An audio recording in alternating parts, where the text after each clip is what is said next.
এখন আমাদের জমিতে এসেছি, তো জমি চাষ হচ্ছে, দেখো আলু রোয়া হবে 1 বিঘে মতন জায়গায়। আর এই সার, আর বর্তমানে এই সব প্রায় কাছাকাছি কাজ হয়ে গেছে।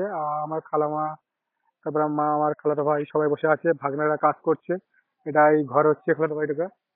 আর জিনিসটা দেখো একবার,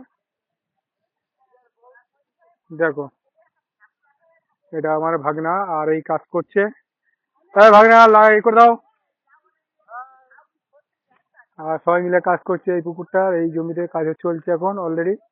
আলু পিলি করে এদিকে আলু মানে রোয়া হয়ে গেলে চাপা দিয়ে দিয়েছে। আর এদিকে পিলি হিসাবে কাটা হয়েছে, আলু দিচ্ছে, আলু এখনো রোয়া শেষ হয়নি। আর যে জায়গাটা রয়েছে, এটা আমার এই ঘর হচ্ছে একটা খালাতো ভাইয়ের। ঘরটা এখনো কমপ্লিট হয়নি ওদের, ঘরটা কমপ্লিট হবে। আর এটা আমার বোন এই চলে যাচ্ছে। আর গাইস ভিউজটা দেখো, এই দেখ পাশে খাল, এই খালে থেকে পানি নেওয়া হবে এই আলুর জন্য। আর এই ঘরটা হচ্ছে এখন, খালাবার ঘর, খালাদের ঘরটা রেডি হয়নি, এখন রেডি হচ্ছে। আর খালা আমাদের বাড়ির পিছনে ঘর, আমাদের জমিটা আমার চাষ করা হচ্ছে। ভিউজটা একটু দেখো, কত সুন্দর জায়গা।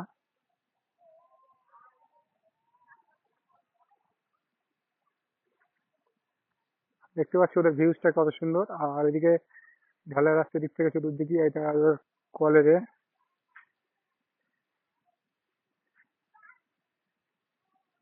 বন্ধুরা তোমরা সবাই ভালো থাকবে, এই পর্যন্ত ভিডিও শেষ করলাম। আর ওদের ঘরটা এখনো রেডি হয়নি, ঘরটা রেডি হচ্ছে সবে। এখন এরা এই ঘরে বাস করে, ওদের ঘর রেডি হয়ে গেলে ওরা ওই ঘরে উঠে যাবে। ঘরটা দেখো, ডিজাইনটা কিরকম হয়েছে বলবেন।